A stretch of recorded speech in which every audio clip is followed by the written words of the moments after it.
Counterattacking the main attraction. Make it happen. Matter of factly. Check the package. Get some.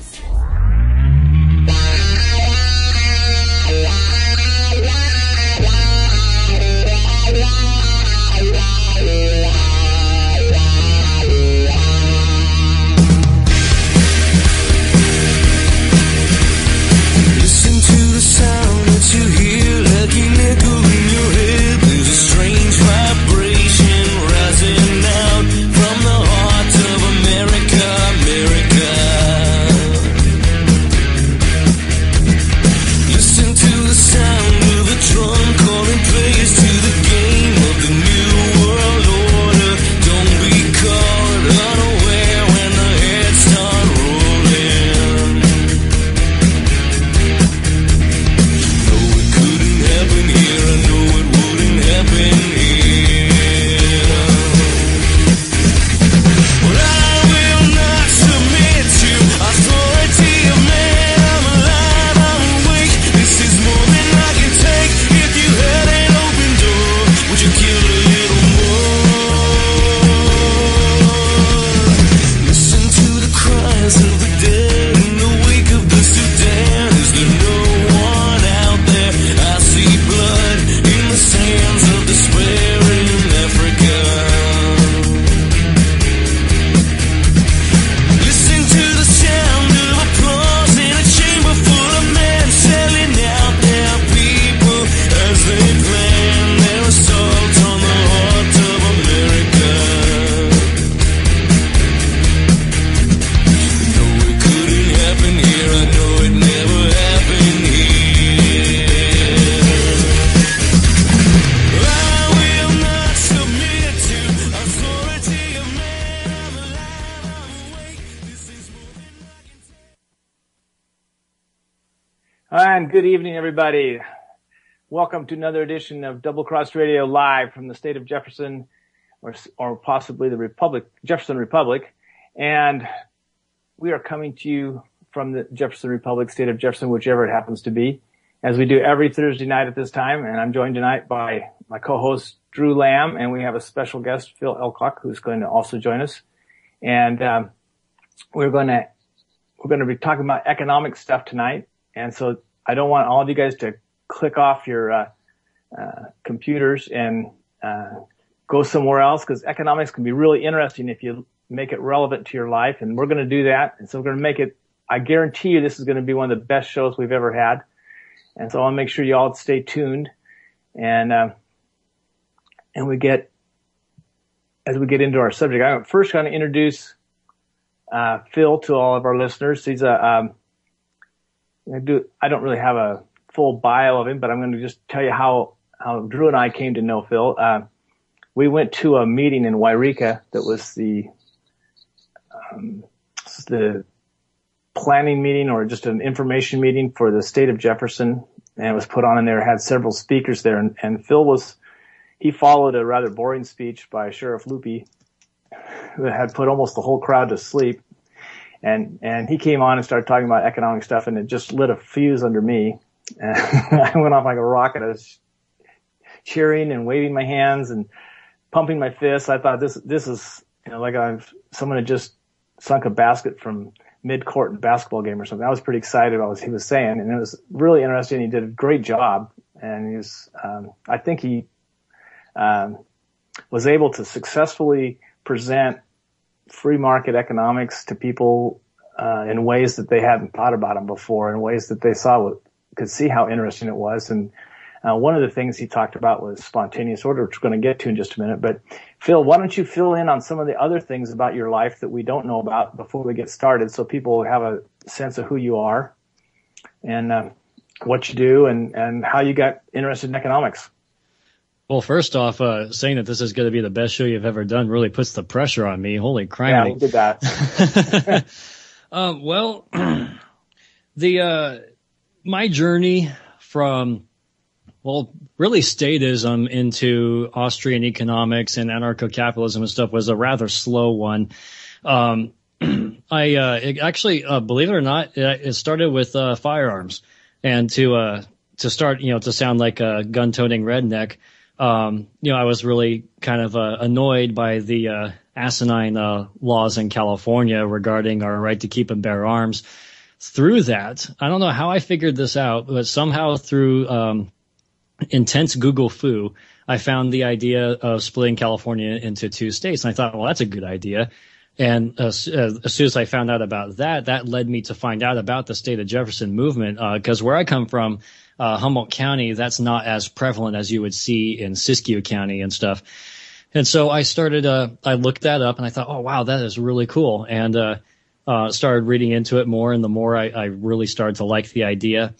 And through that, I started reading more about economics and politics, and it was actually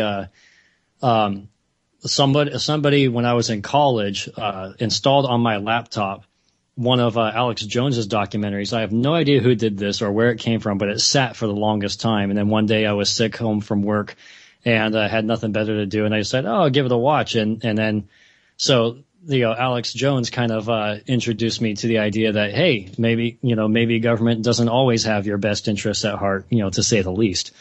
And then through him, I discovered Mises.org, and I started paying more attention to Ron Paul, and then the rest was history after that. The more I read about Austrian economics, the more I was like, okay, well, I agree that, we need to have a much freer market, but we still have to have the state, for some things.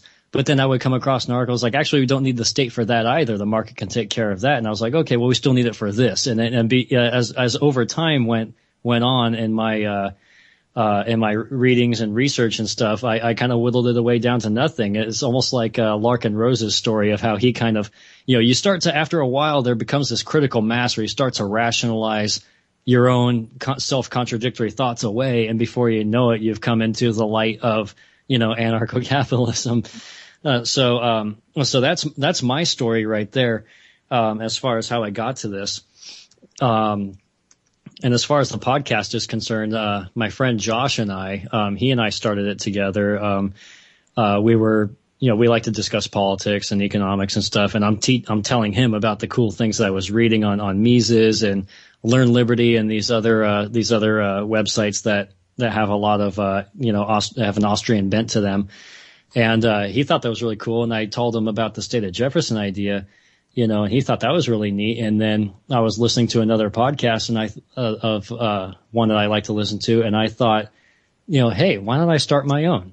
And I approached Josh with the idea. He loved it, and the rest was history. Well, you've done, in a short period of time, you've done a remarkable job of becoming economically really astute. I thank you. Yeah, and you get a lot of, just in a short time, I've heard you one presentation, Wairika, and then we talked for about an hour before the show, and that was awesome conversation. We could have made a podcast out of that. I kind of wish I was recording that. Yeah. Yeah, that was good. And it's how it is when Drew and I get together. We say we should have recorded this. Yeah. But that's pretty much every time we've ever gotten together. Yeah, it's just about we could have done a 2-hour show right there. Yeah.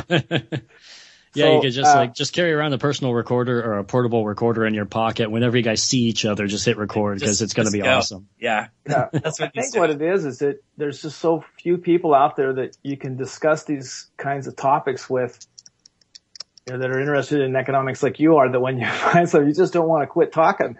You have all this stored up desire to discuss these issues and advance your thinking and you want to share it with people, and then you finally find some people that think kind of the same way you do or actually understand what you're saying. You don't want to leave that conversation for a long time. You just stay there and talk as long as you can. Well, that's the beauty of podcasting and with Double Crossed Radio and stuff is you have your outlet for doing that, because people come to you because they want to hear you talk about that stuff as opposed to the random guy in a bar that you're pissing off because you just keep ranting about stuff. That's true. So anyway, we should get on to our first topic, and this may take the entire show because this is a really interesting topic, and there's a lot of different ways that we can make this real to our listeners. The first thing that you talked about in Wairika was you were giving examples of spontaneous order. And before we get too far into this, a lot of people probably haven't heard of spontaneous order. So we'll define it right here. This is according to Wikipedia, and this is one of the few times that I think they got it perfect. They define it as the spontaneous emergence of order out of seeming chaos. And that seeming is a key word there. Yeah, it is. And I think that they did and that was probably written by someone from Mises, probably wrote that and posted it in Wikipedia because it's just too perfect. I mean, it's much better than the normal Wikipedia stuff. So anyway, I'm going to have you, Phil, go ahead and tell about the example you used in the Wairika, because you'll do a much better job than I did. Okay. And explain that to listeners. All right. Well, yeah, it was at the Wairika thing, and that was put on by a number of people. It was Elizabeth Bradley, the proprietor of JeffersonStateNews.com, and then Charles Walker was a part of it. David West showed up, which I thought was fantastic. Because I had, he's like a celebrity to me. And anyways, so we got there and everybody talked about stuff, and then it was my turn. And my chosen topic was economics. I was trying to figure out how can I convince these people, how Jefferson can create jobs, because one of the most common counter arguments is that, oh, Jefferson would be a poor state, because it's too small. And I'm like, and Rhode Island isn't. But anyways, so in order to establish Hong the Kong idea, is really, really small. Oh, the yeah. most prosperous place on the planet. Crap, I think what you guys are in Jackson County, I think, right? I mean, Jackson County is like the same size as Hong Kong or something. I think Jackson County is actually a little bit bigger. But Hong Kong is pretty small. Yeah. So, but anyways, carrying on though, I introduced myself and all that, and then the first slide that I showed, and we might be able to put a link to it in our chat room thing that we got going on over here. It was a video of a highway intersection in Auckland, New Zealand, and it was a side by side, and it was at like 4:50 in the afternoon, I think, at the same time of day on like a Monday and a Tuesday, or a Tuesday and a Wednesday. I'm not quite sure. And it was a sped up footage, and the difference between the two sides is one of them showed a day where the traffic lights had failed, and the other one was the day where the traffic lights had been restored. And the difference in how traffic flew was drastic. The one with the traffic lights, traffic would back up, and then all come out. And then while that was happening, the traffic on the cross street would back up, and then go again. Whereas on the side that had no traffic lights, where they had malfunctioned, traffic was just flowing like, I don't know, the way you see like, fish in a fish tank just never crash into each other. And traffic was flowing way better. And if you pay attention in that video, you can see pedestrians running back and forth and not getting turned into greasy spots in the road, as so many people believe if we didn't have traffic lights or stop signs. And I showed that, and then I went to my next slide and I said, this is basically an instance of spontaneous order. And that's when you guys jumped up and cheered, and I thought that was the funniest thing. And then I explained it. The preceding speech was rather boring. It was nice to have some real information that was useful. Yeah. And, the preceding speaker, I agree with you, Chuck, that his heart's in the right place, but he's been in the system for so long that it's hard to break out of that mentally. And then I started getting into trade. Because I wanted to establish that people, when left to their own devices, will do okay. The reason, the traffic lights thing is an easy one. Nobody wants to get into an accident. Who goes into a car trying to get into an accident, like on purpose? Exactly. Nobody does that. It's the same reason why people wait in line. Nobody has to tell them. They don't have to have a wait in line cop sitting there next to you, making sure that people don't push and shove each other. Go to the grocery store and push your shopping cart around, and how many people just blindly crash into each other? And it doesn't happen very often. And when it does, it's like, oops, excuse me, I bumped into you. But, so why should it be any different with cars? Everybody wants the same thing. Oh, hey, somebody, Drew. Oh, that was you, Drew. Thank you. That's the video that I showed. On the chat room there. And it's like, there's these excellent videos of intersections in like India where everybody's pushing a cart and there's like millions of them and they just flow through each other, like if you asked, a scientist what would happen if you, If an immovable object met with an irresistible force, the two would just pass through each other unaffected. It's just like that. And so when how that translates into economics is, you can think of it as when there's a demand for something, somebody will figure out a way to provide it because there's a value to be had for both of them. I think I'm losing my train of thought here now, but, but yeah, that's basically spontaneous order that, there's no example in history where anarchy has led to chaos. It's always the opposite. Because everybody wants to live peacefully. It's, it makes it sound like people are just teetering on the edge of wanting to just murder the crap out of each other. And, we all know that not to be true. So, yeah. Yeah, the percentage of people that I would say are, sociopathic or psychopathic is relatively small, probably less than 5%. Most of them are clustered in government. So, I know. It's if you eliminate the government, they have to go and pretend to be real people in order to succeed in society again. They have to pretend to be nice and polite and peaceful. And it's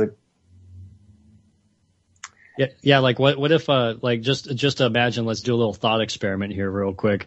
Imagine if we all woke up tomorrow and government was just gone. There was like an empty blank space where Washington D.C. used to be. There's no cops anywhere, no traffic lights, no turn signals, stop signs and things like that. What would you do? You'd probably still go to work in the morning because your boss isn't going to pay you if you don't do something, and you still need money to exchange for the things, to keep your lights on in your house and food in your refrigerator.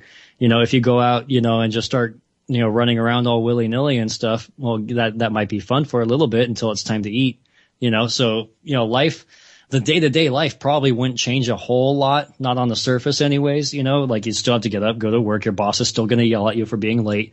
And that's that, cause how else are you going to get food on the table, on your table? You could go and try and steal it. What's going to happen to you at that point? Cause if someone has something worth stealing, that means they have something worth protecting. So.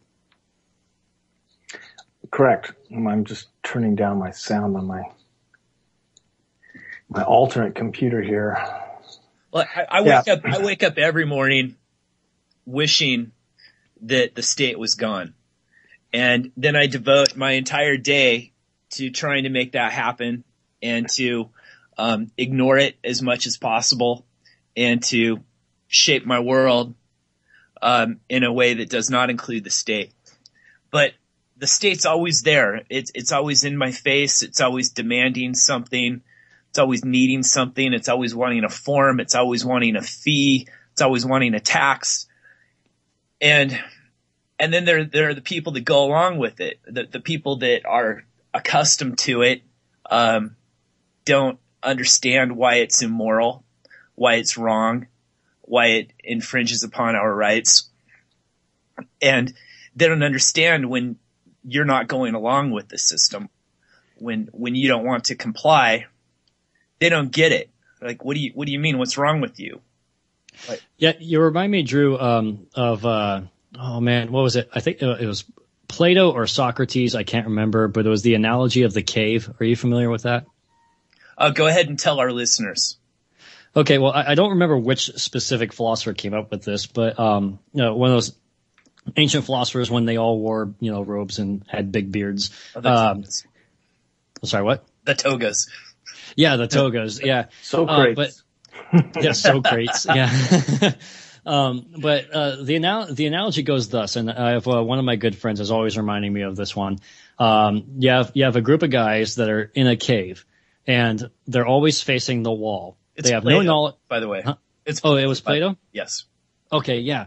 And they have no knowledge of the world outside of the shadows that they see passing back and forth on the wall, and they try to interpret them and do all this stuff, but then one day one of them decides to turn around and he sees that outside the cave there's this whole city in this world and people going back and forth and doing stuff and hustle and bustle, and it's freaking amazing, and he sees the sky for the first time, and he comes back in and tries to tell the other guys that are still staring at the shadows in the cave that those shadows are caused by the people outside, moving back and forth. And they don't believe him though. And so it's the analogy of like, one person wakes up, they go and they obviously they want to wake up everybody else, but they're so they were born into this world, and that's the way it's just always been. And they've never even thought to question it ever since they were a little kid. That's just the way it's always been, and so questioning it seems like such blasphemy to them. It's heresy to question the almighty state. And so you're looked upon as ignorant or a fool or crazy or a numbnut, or you're about to go postal, whatever it may be. And so it's really hard to break through that. And it seems like people don't really break through that in my experience. And I'm committing the anecdotal logical fallacy here, but in my experience, it seems like someone has to have something happen to them involving the state, that wakes them up. You know what I mean? And for me, it wasn't any one particular thing, and for other people, it was. But it's like that's one thing. That's one question I've always struggled with is how do I wake up a statist and show them the chains that they wear? You know what I mean? Mm-hmm. Yeah, I've been fighting the system for a long time, and it started with me when I opened my very first business when I was 18 or 19 years old, and I quickly collided with the local government. And so probably within a year and a half or so of operating, I was put into a situation where the city needed to replace a bridge. So the guys that build the roads wanted to do it in such a way that it would seriously damage businesses that were near the bridge. And I had an idea that would enable them to actually benefit the businesses and get the project done more quickly and have the project cost less money. But of course, that was not the course of action that they wanted to take. So I moved my business a couple blocks away. I moved from one junkie building to another junkie building where I wasn't going to be cut off and my customers could get to me and find a place to park and all this and that. And then I got a bill from the city for $4,000. And this was in like 1990, 91, telling me that I owed $4,000 in street system development charges. And they had a little fancy pants formula that they worked up. And this was a brand new law that they had passed literally weeks before my move, after I'd already committed to move. And I fought them, and I didn't pay it. And I got the business community to rally behind me. And ultimately there was a city council meeting, and they had to rewrite the law. The city attorney had written the law in a manner that was very different from how the supporters had intended it to be. It was supposed to be for like if Walmart comes to town and they have to put in new roads and turn signals and lights and all this kind of stuff. And they let Walmart put in the new roads. Right. Yeah, exactly. But I just moved from a junkie building to another junkie building. I didn't do any remodeling. I didn't do anything.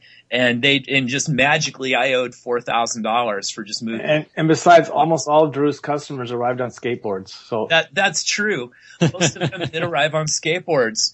And so they changed the law, and I didn't have to pay anything. And so I fought City Hall, and I won. And so at that point, I realized that all of these so-called laws are malleable. People in back rooms make these things up, and they try to see what they can get away with. But what's the point of having a law if like the lawmakers aren't going to abide by it by ourselves? I mean, even if we got like a strict return to the Constitution, like a strict interpretation, I mean, that still doesn't eliminate the state, but it would still be a big improvement in my opinion. But in the Constitution, it forbids titles of nobility. What is a noble person? Someone who has privileges above and beyond the common folk. Right. And what you're describing right there is a violation of that. Cops being able to have more higher capacity magazines than the normal folk, and being able to carry guns in places that the normal folk can't. That's also an example of it. So it's like they violate their own rules so consistently. And if they keep it up, and they keep it up long enough, people will start. If people lose respect for the law, then it's all over for the state at that point. Mm-hmm. I agree with you both. Excellent So anyway, the second thing you did in your presentation, you were starting to talk about trade. Yeah, let's get back on topic here. Yeah, well, we were going to talk about money, right? Yeah, well, and in order to have trade, you need some medium of exchange, or you can go into barter, which is barter can be very efficient if you happen to be able to find someone that needs what you have to trade, and they have what you want to trade for. But most of the time, that doesn't happen. Economically, they call this the coincidence of wants. Or the double, I've heard it called the double incidence of wants problem. Yes. Same thing. But you have to want what I have, and I have to want what you have. And if that works, then it's great. I mean, my co-host on my show, Aaron, helped me paint this room here that I'm sitting in exchange for pizza and beer. Although he probably would have done it anyway. But right. And I remember reading in a book about the hyperinflation in Austria and Germany prior to World War II. About a woman who traded a grand piano for a 3-month supply of potatoes. And, this was a barter situation because the money had been destroyed. It's the only way they could have any commerce. And as with all trades, this was both parties left satisfied with the trade, or they wouldn't have made it in the first place. But it would have been much easier had they had a stable, functioning money that they both of them probably could have, well, maybe the lady with the piano would have come out a little bit better, but the person with the potatoes might have got more money for his potatoes too. You don't know. Yeah, who knows? Well, marginal utility plays into that as well. Mm-hmm. Yeah, that's right. Yeah. So you want to explain marginal utility for our listeners who might not be familiar with the term? Well, maybe the person with the piano had 3 pianos, and so the extra pianos weren't very useful to the person. That maybe they were identical. They really only needed 1 piano. It's interesting you bring up. Or it could be the farmer if he didn't unload these potatoes, they were going to rot. So exactly. Yeah. Yeah. Wait, marginal utility. I'm thinking marginal value actually, which I think is a separate thing. You know how you're really hungry, you eat a hamburger, right? You're still kind of hungry, so you eat a second hamburger. You're not as hungry anymore. You eat a third hamburger. And you didn't enjoy that second one as much as you enjoyed that first one. Yeah. Now, how are you going to feel if your third, fourth, fifth, sixth, seventh, eighth, ninth hamburgers? You're going to be like, okay, no more. So it's like, as long as having one more brings me that certain type of profit, then it's worth it. But as soon as it declines after a while, that's why bottles of water are so cheap. Water, one of the most important substances on the face of this earth, is dirt cheap. It's for that reason. You could sit there and drink a 5-gallon bucket of water in one sitting. You're not going to be very happy. But yeah, and the thing, because that's the thing about barter is that it works when it coincides. And when it does, it's great. That's fantastic. And that's, there's nothing wrong with that. But is that going to happen every single time? Probably not. And so this is where, money comes in and, oh crap, what was his name? Anton. He's a professor from Duquesne University, if I'm pronouncing that right. His name is, escaping me at the Anthony Davies. That was his name. He had an excellent video where he described, where, say you have a situation where you have a caveman. And he wants to save up for college. And unfortunately, college would cost 40,000 chickens. And so, he raises chickens, puts them in a pen, but he can't ever save up enough chickens because the first ones grow old and die, because they die faster than he can raise the chickens.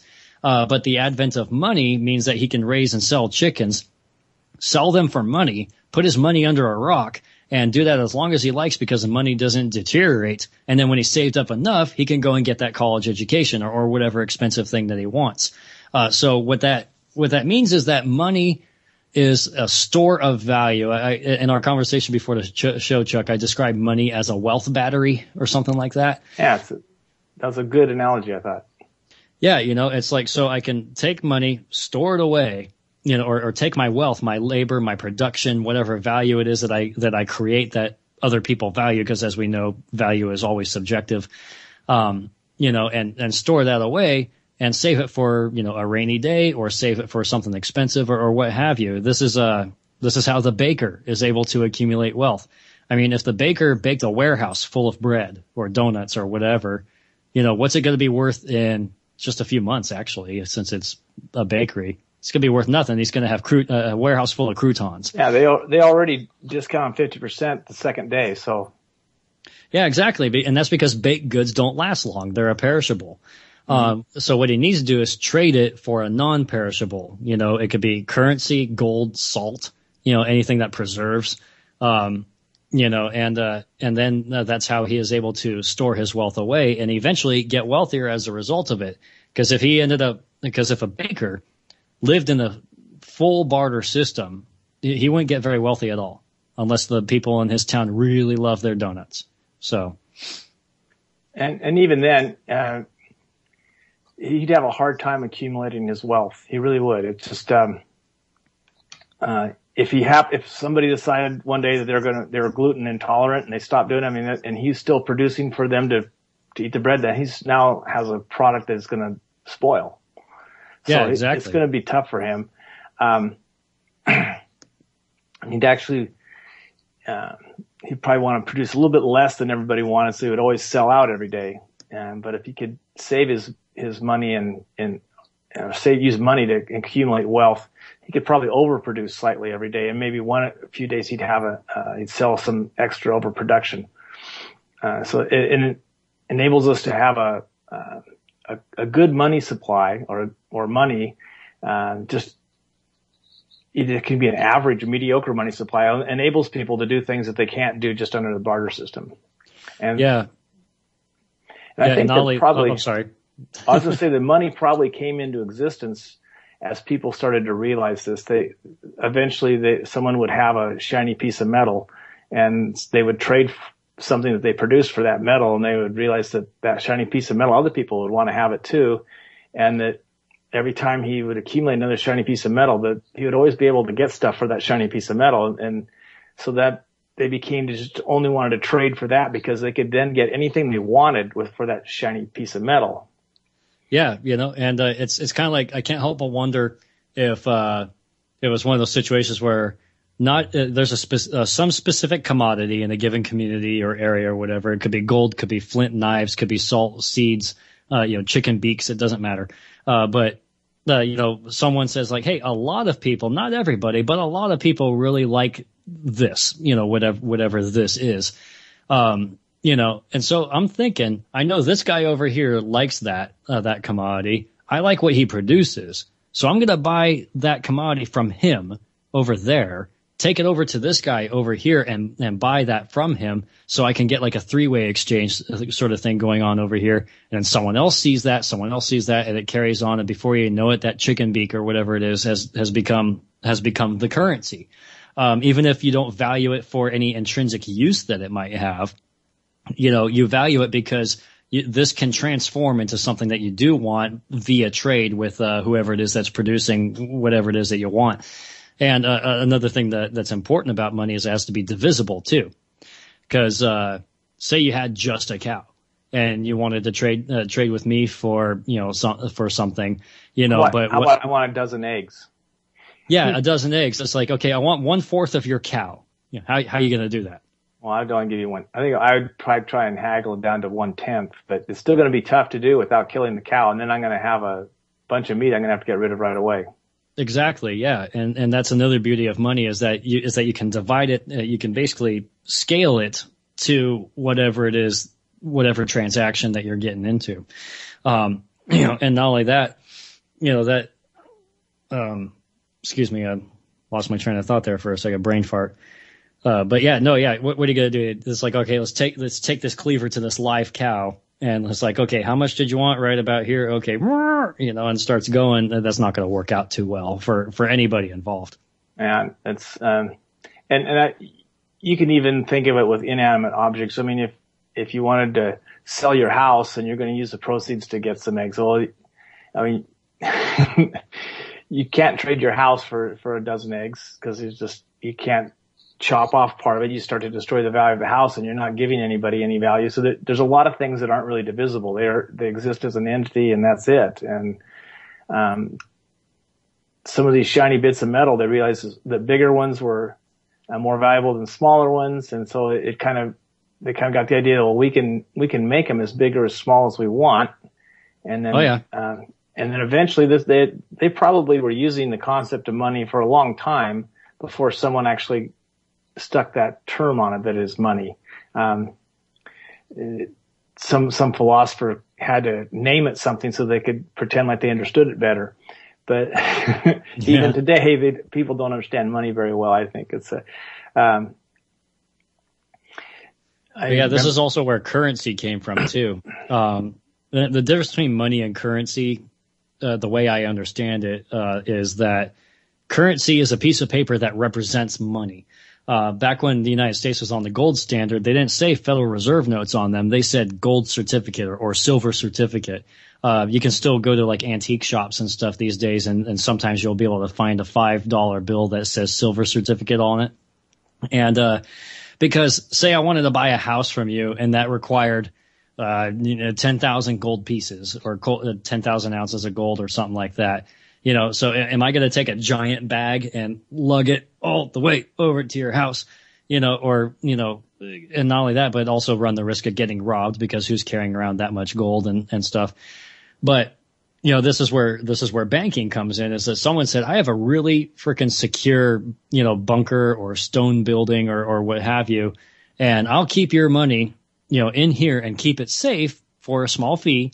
And then what I'll do is I'll issue this receipt that says that this pile of money here in the corner, it belongs to you.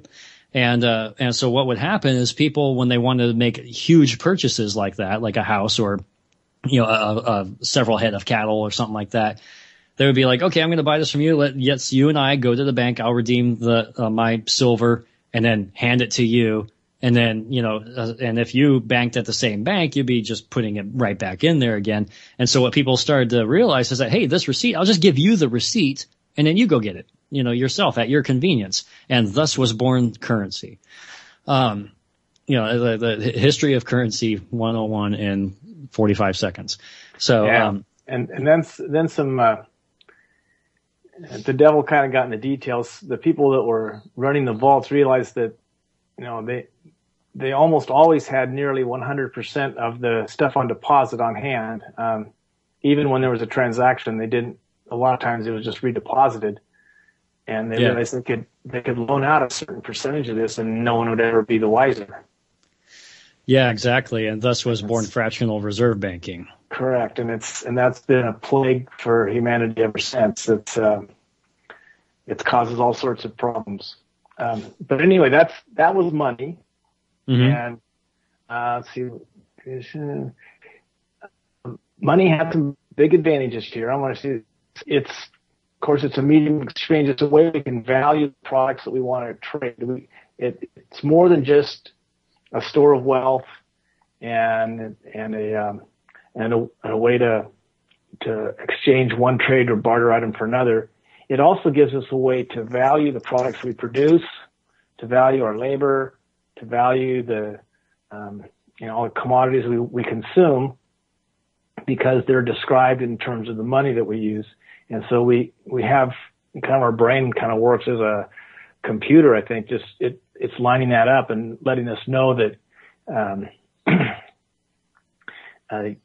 this is worth this much and this is worth this much over here, and if I want to make some more of this, if I can do it for a little bit less than that's worth, and I can sell it at a lower cost, I can maybe make some money.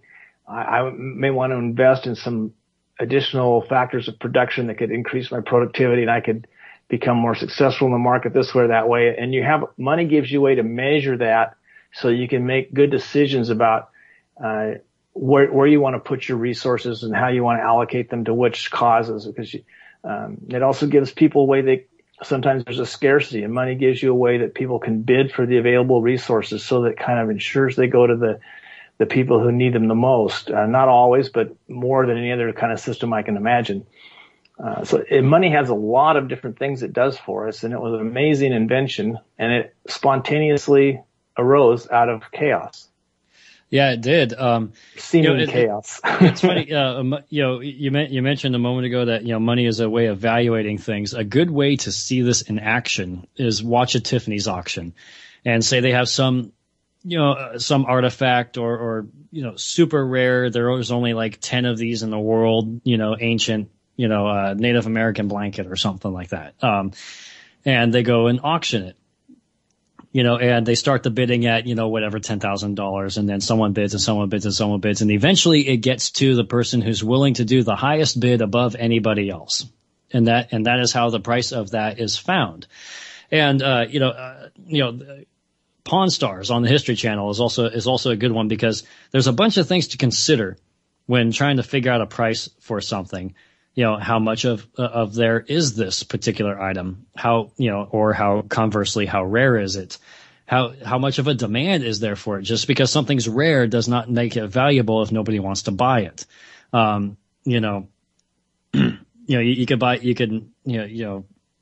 a lot of things in this world that are extremely rare, but if nobody wants to buy it, then that's it. And then, how long will it take for me to sell it? What are you asking for, and how much am I willing to give it? And so it ends up being like, if you can almost think of like a 5-dimensional scale, of supply, demand, value, rarity, and all these other factors that go into how much something should cost. And it's important that in order to make those types of calculations to figure out how much something should cost, that the measuring stick by which we value something, i.e. money, remains stable. If you had a tape measure that constantly changed how long an inch was, how would you know how long anything was? And that's the problem with inflation. When the Federal Reserve prints out money, just willy-nilly, just keeps the presses rolling, how are we really supposed to know how much something should cost? Because that's why gold and silver, were excellent commodities to make money with, because their value was relatively stable. Their purchasing power was constant.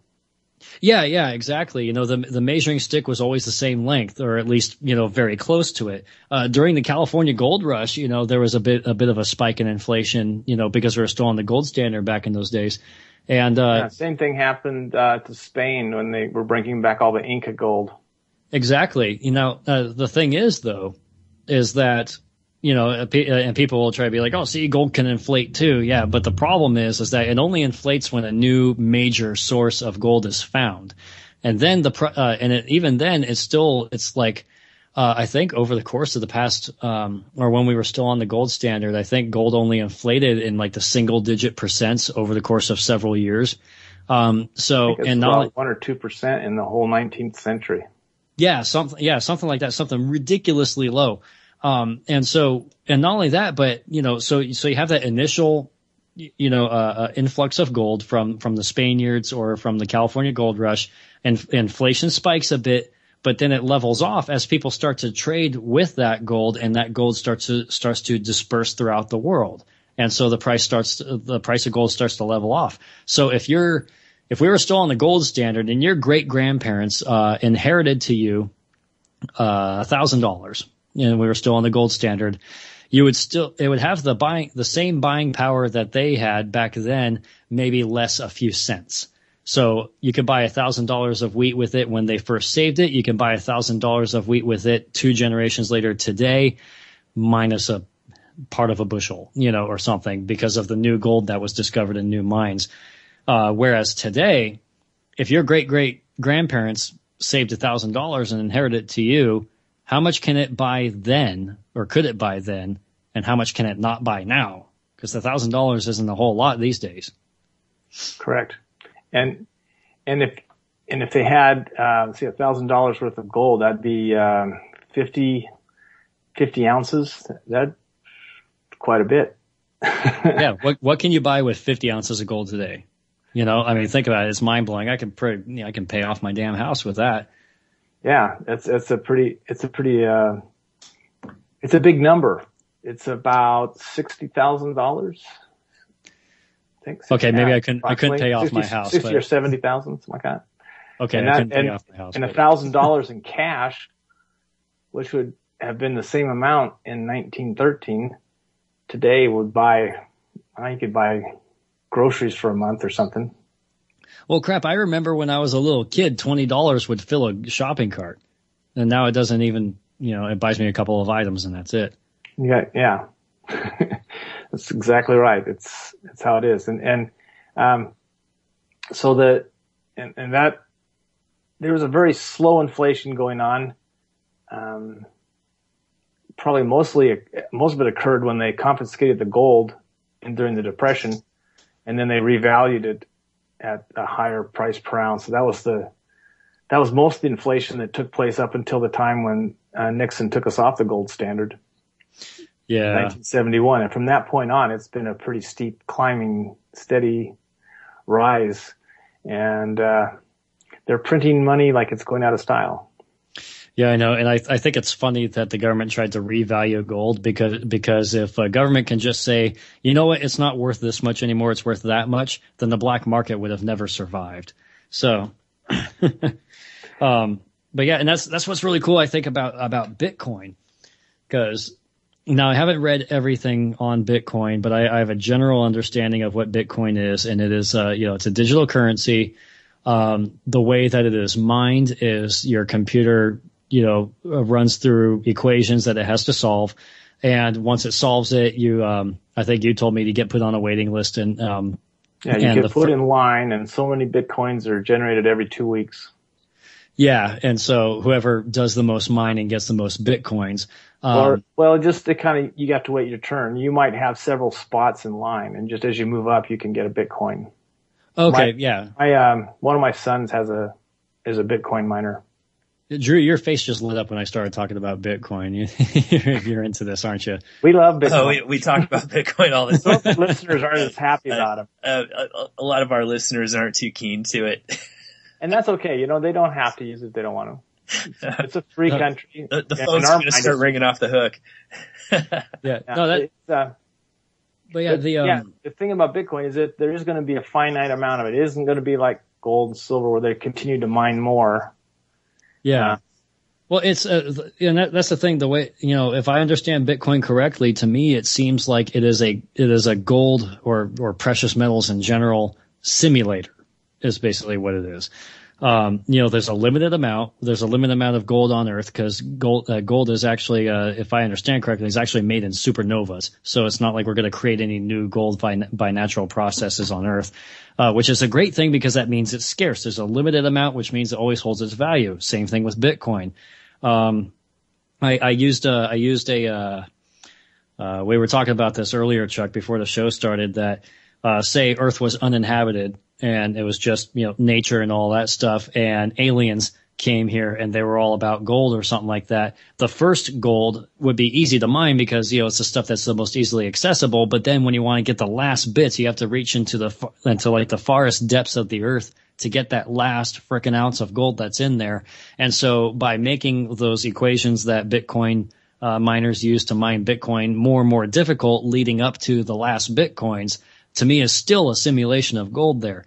So, and the thing is when I first heard about Bitcoin, I thought, you're just creating another fiat currency because, because I was still thinking, a currency has to be something I can, see and touch. Bitcoin is numbers on a computer, it's a non-tangible. But I have to admit though, it's like, I've changed my tune on that, because of seeing how popular it was. And what's really interesting is when Mt. Gox collapsed or got shut down. I'm not familiar with all the details. They got robbed. They got robbed. It's like a bank getting robbed in the 19th century. Some James gang held up a bank and took all the people's money. So that's kind of what happened to Mt. Gox. Oh, geez. But still, though, I heard bailouts. Huh? No, that they're filing for bankruptcy because there aren't any bailouts. Oh, yeah. Well, there you go. And there shouldn't be any bailouts, in my opinion. Right. But I heard that the price of Bitcoin it dropped to $400 or something, and then rose back up to $600 in like a 24-hour period or something. Yeah, it's almost 700 now. Oh, damn! I mean, and after such a huge blow like that. Yeah, but it's also it's resilient, which is great, but it's also the value is kind of fluctuating wildly, and that's, to me, that kind of makes it not quite fit for the perfect money. However, I think the value is going to be greater in the future than it is today, so I wouldn't mind owning some. In fact, I'm planning on doing that any day now. Not very much. Likewise. Just going to modestly invest.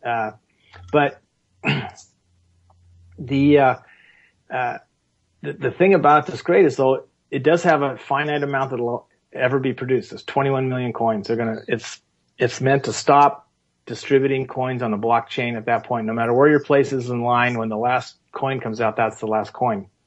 Mm-hmm. And I imagine that over time, because people will have them stored in their computers crash, whatever, there'll be some loss here and there, and they may have to reissue some coins to keep the supply at that amount. But I don't know how they're ever going to manage that. They may just have to start another replacement coin or something.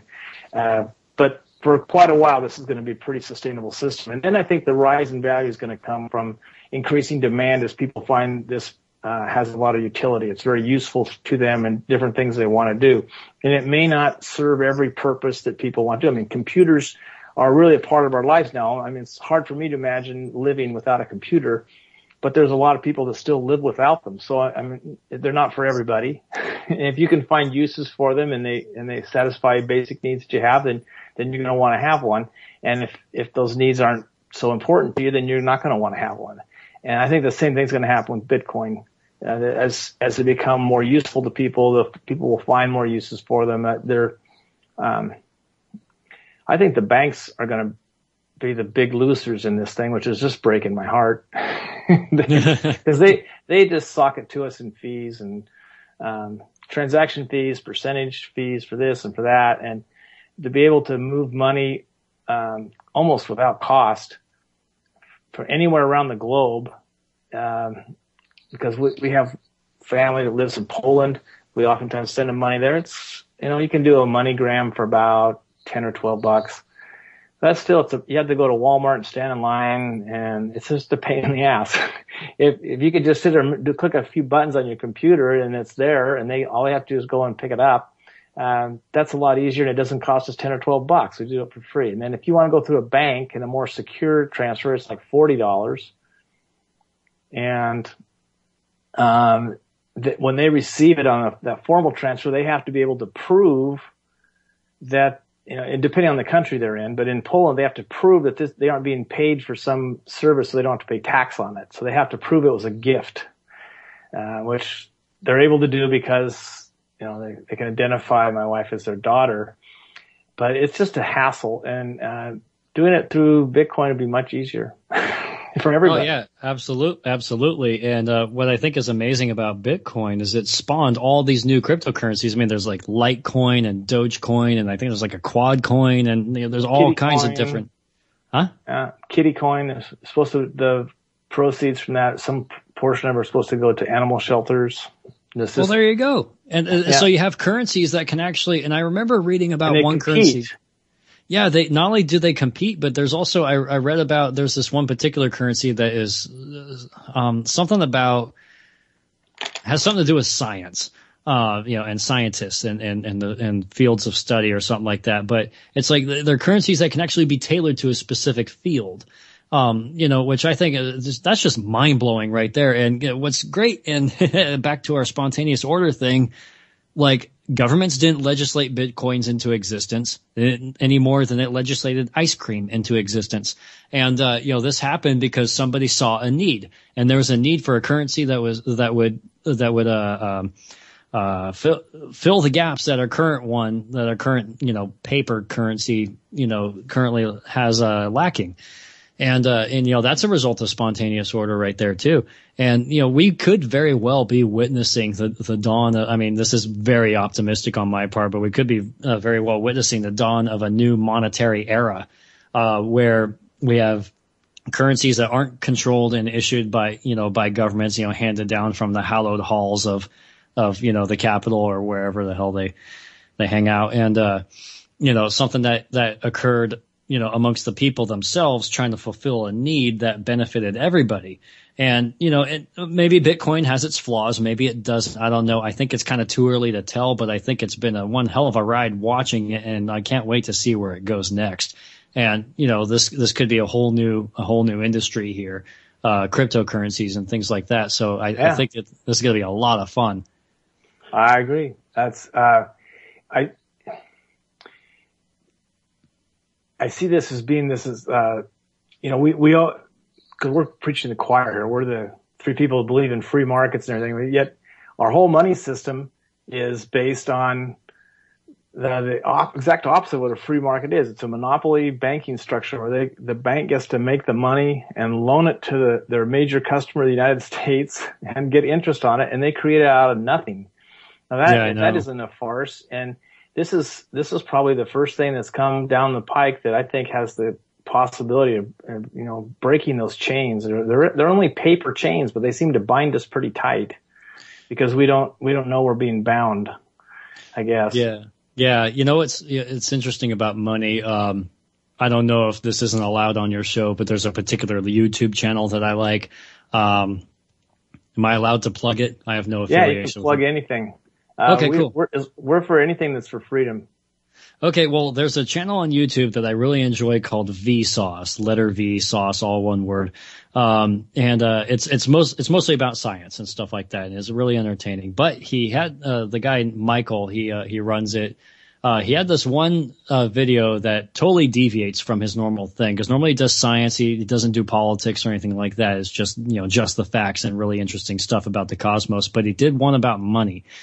And he made a really interesting observation, because he defined there was commodity money, which is what like the gold standard would be, and then representative money, which is what a paper currency that was backed by gold would be, and then fiat money, which is what we have today.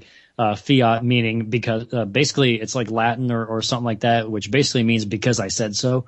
Now he posited an interesting scenario where, say, Canada invaded the United States. Because South Park is right, I guess. And they could do one of two things to our economy here in the United States. They can either say, we will honor Federal Reserve notes, and so our bank accounts would be relatively safe, or they could say, no, you're going to use whatever the hell we tell you to. Or they could even, don't even have to say that. They could just say, we're not going to honor Federal Reserve notes. And then you'll have photographs of what you think is Weimar's Germany, except it's in color and it's American, and they're not Deutschmarks. They're freaking Federal Reserve notes being push broomed down the sidewalks because they're worth nothing now. They're worth kindling or toilet paper. And if that doesn't, wake people up to the idea that. And they're a little too stiff for toilet paper.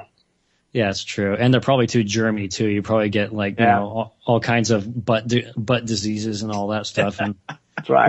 With none of the fun that they usually come with beforehand. Yeah. Yeah. So, yes, and in the history of the world, there has never been a fiat currency that has ever survived for more than, actually, I think ours is up there near the top of the length of time any of them survived, and it's on its death's door, according to what I believe, what I see out there. It's just a matter of time. That's really all it is. And not much time left. It looks like it's heading to the end time in terms of the dollar, pretty quickly. It's, especially if another war breaks out.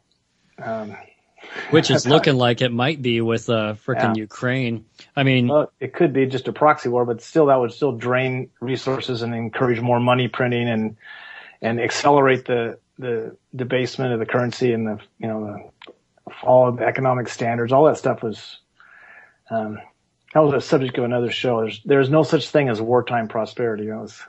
No, that's a broken window fallacy right there. Yeah, it is at its extreme too. Mm-hmm. I mean, if Paul Krugman and his ilk were right, then that means that, I would be a big hero, just going around smashing and burning everything, and somehow that would lead us to wealth. But the thing you got to realize is that, everybody argues that, World War II brought our economy out. Excuse me for a second. Excuse me. That it brought us out of the Depression. Also, the Depression lasted through World War II. But anyways, it's exactly right. We say that on the show all the time. Yeah, all you're doing is replacing destroyed wealth. you're not creating new wealth. You don't get wealthy by, I mean, I could burn my house down and rebuild it every day, and I would create tons of jobs for contractors and stuff, but that's not creating new wealth. I'm not creating any new houses. I'm just replacing an existing one. Same thing with war. The only difference between war and the broken window is war is just the broken window on a massive scale. And, you're not, so all the jobs you create repairing London after it was bombed or what have you, you're not creating new wealth. You're replacing existing stuff, which is a waste of resources because that could be used to create new wealth. And I don't get why people understand that. And especially people like Paul Krugman. Apparently Nobel Prizes come in the bottom of Cracker Jacks boxes these days. Or something. Yeah. It doesn't seem to be a insurmountable logic problem. It's really quite simple. Henry Hazlitt in the Economics in One Lesson just destroyed that government stimulus. I love that book. Yes. And, in the first chapter, he just destroys it. I don't know how, and does it very easily and simply. It is easy to understand. And, that's how it goes. Still, the majority of the people in the United States probably haven't read that book. By the way, if you haven't read Economics in One Lesson, you should. It is a fabulous book. And it really would, it's a really short book too. It's not a massive tome or anything. It's only like 200 pages, I think. Yeah. And every chapter is kind of unique into itself. So you can just read a chapter and then put it down for a couple of weeks and pick it up and read a different chapter. You don't have to read them in order necessarily. And, every one of them will wake you further up and, alert you to government speak and how they try and rationalize their things, which are just, they're trying to buy power is all they're trying to do. And they're stealing your money through inflation and, money printing. And, it's really despicable what government does. And they try and, while they're doing that, they've broken your leg and then they've given you a crutch and told you, see, without us, you wouldn't be walking. And or piss on your back and tell you it's raining. Something like that. They aren't our friends. But anyway, we've got to be back on our studio. Yeah. Briefly here. You have the same problem. We have the same problem that we have on my podcast. We get interesting discussion. We get interesting discussion. That's just all. Oh, absolutely. Where were we? Well, the money solved all the problems that were associated with barter. I mean, and if this is commodity money I'm talking about. Yeah. You didn't need a coincidence or a double incidence of wants. It's infinitely divisible or close to infinitely divisible. Like that's probably impossible to be infinitely divisible. But it's divisible down to quantities that allow for the smallest exchange. And it allows for economic calculation, which is really, really important for being able to allocate resources properly. And then it allows for storage of wealth. And so it solves all these problems. It's there. And we're seeing here that, the Bitcoin is, could potentially, become money in the near future. It really has. Technically it is money if people are willing to trade for it, Yeah. Yeah, I think it's probably serving a lot of uses of money. I think until its value stabilizes a little bit, it's going to be hard to say that it's a good way to store wealth. Because I think right now a lot of people have Bitcoins as a matter of speculation and not as a matter of using it as to exchange for goods. Although I just read today, we posted it on our Facebook page about Overstock.com. They're accepting Bitcoin now, aren't they? They started to accept it, and they did analysis of their sales for the first month, and they had the people that were using Bitcoin were spending 58% more than the people that were using cash, and they had 34% new customers, and they were all the new customers were people who were using Bitcoin. So it increased their market share or their customer base by a huge percentage in 1 month, and so there's. That's kind of defeating what I was saying about it's not quite money yet, but it's getting really close, and a lot of people are treating it as money, and that's a good thing. The more people do that, the closer we get to being a real legitimate currency. Well, I think that because Bitcoin is still kind of on that the outer edges of society right now. when it starts becoming mass accepted, then, like where people are like, like where you can go into any shop, like you go into an ice cream shop and they'll be like, do you accept Federal Reserve, or will that be in Federal Reserve notes, Bitcoins, Litecoins, or Dogecoin? And you have to go through your wallet and pull out the appropriate card. At that point, all the too big to fail banks, they'll either have to accept it or they'll be bank museums. Yeah. And that's the thing. Even with bailouts, even with government bailouts, because the government isn't going to bail anybody out in Bitcoin. They're going to bail out in Federal Reserve notes, but if nobody's using Federal Reserve notes anymore, or at least not to, the scale that it is today, those bailouts won't even matter. You'll be like, okay, yeah, we have our vaults fuller of scratchy ass toilet paper. And they'll use those, and they can use those Federal Reserve notes to buy more government bonds that won't be able to create any money to buy anything either. That's right. Yeah. Because when the currency collapses, it's gone. And they would have no choice but to either A, accept Bitcoin, and start participating in that system, or B, fail, and then new banks that deal in Bitcoin will take their place. And that's like the thing about the free market. I think they should be careful not to call themselves banks. They should call themselves exchanges, because if they start identifying themselves as a bank, they're gonna try and regulate them as a bank. If they say it's just an exchange, and they don't try and get any fees from it, they can actually become just a storage facility. They can charge small amounts of money, almost minuscule amounts of money for secure storage of Bitcoins.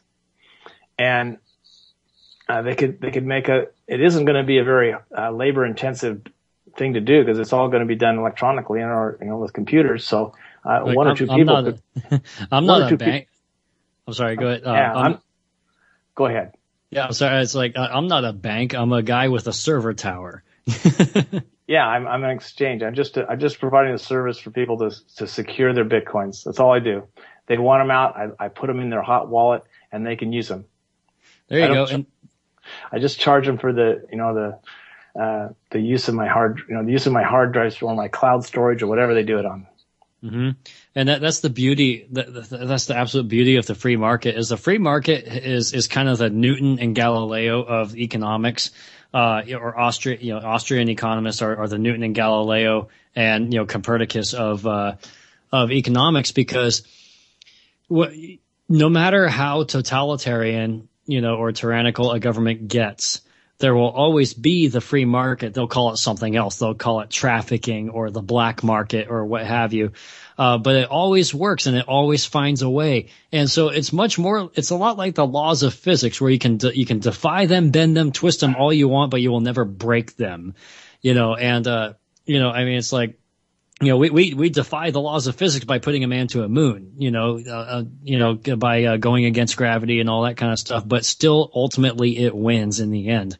And that's the beauty of the free market. And that's also the ultimate downfall of empires, is because, the same rules always apply no matter what. I hate the argument that times are different, and all that stuff. I hate that argument, because you look back at history all the way from now, all the way back to the frickin' Sumerians, the oldest known civilization on Earth, and the technology might be different, the culture might be different, the religions might be different, but human nature has never changed. And the frickin' how old is like modern man according to science these days? It keeps getting older and older, but it's like, 100,000 years or something like that. I'm not a scientist or anything, but if I guessed, I'd be wrong. So I'm not going to guess, but I'll accept 100,000 years of the modern era, modern Cro-Magnon man. But even back before you'd go to that, if you wanted to go back to primitive men, they still had a lot of the same characteristics that we had. Yeah, they act on incentives, They did, and they were kind of social, almost like a pack. Tribes. There's a lot of stuff that was similar in the same. They had burial customs. So they had some their existence or whatever, or I don't know exactly. I'm not good in jargon of philosophies. But Yeah. Well, anyway, are you familiar? You mentioned social creatures. That's interesting. I think it was Peter Schiff that came up with the idea. I heard it from Jacob Spinney, who runs a pretty decent YouTube channel. I'm a subscriber to his. Oh, okay, cool. You know who he is. Now remember the two guys on an island story? No, I don't. Drew, are you familiar with that? I'm drawing a blank at the moment. Okay, so two guys are on an island. Their names are Chuck and Drew. Chuck's starting to look like a hot dog right now, Oscar Mayer hot dog, and I'm getting hungry. There you go. But the story goes that two guys are on an island and they both need one fish per day to live, and they go on for a while catching fish with their hands. And they can only catch one fish per day each to feed themselves. It takes an entire day, to do this. But one day, one of the guys on the island gets an idea, and he's like, I think I'm going to try making a net. Now, so he, instead of spending the day fishing with his hands, he goes hungry that day and spends that time making a net. That's capital investment. So he makes the net. The next day he throws the net out and puts it to work, and now he's catching 3 fish per day. So that's the return on investment. His Maradi on the island sees that and is like, hey, you only have to work one day every 3 days instead of every day to catch fish, because you're catching 3 per day with your net. I would like to can I use your net, so I can feed myself? And the other guy thinks about it, and he says, okay, you can use my net, but in exchange for using my net every day, I want 1 fish per day, or 2, or maybe 2. It doesn't matter. So now we have an employer and employee relationship. You're using my net and giving me, a return on investment of letting me use your net, and we both benefit. And now the first guy that came up with a net, he doesn't have to fish at all. The other guy's doing it all for him. The other guy gets 2 fish per day. You still get your 1 fish per day that you need, and you've got all day to go do something else. That's creative destruction now. He just found a more efficient way of doing things that benefited both people, and now he can research. I don't know, he can build a house. He could, make a chair. He could, make a better net that catches even more fish per day. Who knows? That the possibilities are endless at that point. And what that demonstrates is the value of trade. It's a stupidly simple story, but I thought it was freaking brilliant. And I think Jacob Spinney said that Peter Schiff originally came up with that one. But that's the power of trade right there. That's where we have cell phones now. And, would you ever have been able to imagine the idea that, you and I are in different states right now, and we're talking as if we're in the same room. 20 years ago or 30, well, not 20 years ago, because telephones still existed. 100 years ago, being able to talk as if we were in the same room was like, that was the stuff. This is Jetsons technology. Yeah, that was the stuff of science fiction. And now, not only science fiction, yeah. Yeah, not only that, but now you have it to where it fits in your pocket, and even poor people can afford it. Mm-hmm. And not only that, but the infrastructure was built for those cell phones, and it was built privately as well. So when I get the idea that we need government to make roads, I just point at cell phones, and they say that the private market is not incapable of infrastructure. Put your cell phone in your pocket, and then they feel stupid. So yeah, and this is also related back to the invention of money. Believe it or not, I can tie this to this. We said that now they're able to accumulate wealth individually. But they also, as a community, they're able to pool their savings until they have enough money to make a major investment in something. And they can pool their money and loan money to somebody who wants to build a factory that makes something that they want. And they can make it at a much lower cost than they ever had to pay before. And they would get their money paid back with interest. And they can then use that to invest in productivity to lower the cost of consumer goods so that their life is going to be better. They can have a washing machine instead of a washboard. They can have an oven instead of a wood stove. They can have a refrigerator instead of an ice box. They can have a paved road instead of a gravel road. And all these things are available because of a pool of savings. They aren't created by someone printing money in a central bank authority. That is actually what they do with when they print money is they steal the value of everything else that you own and everything else that people have to create the value to make the road. So it doesn't create any wealth at all. It steals money to do what they do, and it's through inflation. And it's a horrible, terrible way to do things. Yeah, I love it when the government says that we're creating jobs, shovel-ready jobs, and and all that. And I'm like, okay, who are you paying to take a shovel out of taxpayers' money? Your, mine, Drew's, all the listeners over on the chat room. I have no idea what they're talking about right now, but they don't like Bitcoins. That's okay. They don't have to like them. In our country, it's a free country. We like them, and we're gonna use them, and we're gonna prosper. And you're gonna say, gosh, those guys it's working out pretty well for them. Maybe I was wrong, and we'll just be the leaders, and we'll lead by example, and we will bring them along slowly. But when they're ready, they will say, thank you guys for not giving up on us and not being mean to us and just showing us the way. Or we can show them that it was a bad way by having us fall flat on our face. Either way, we're the test case. Either way, we learn something too. I mean, you Yes. haven't succeeded if you haven't failed 1,000 times first. But real quick on the chat thing, I'm watching the chat right there. What was it? Apparently Desert Hawk and Iota said something that just caught my attention. Something about Bitcoin is over. And then Iota said, so they can pay for electricity now.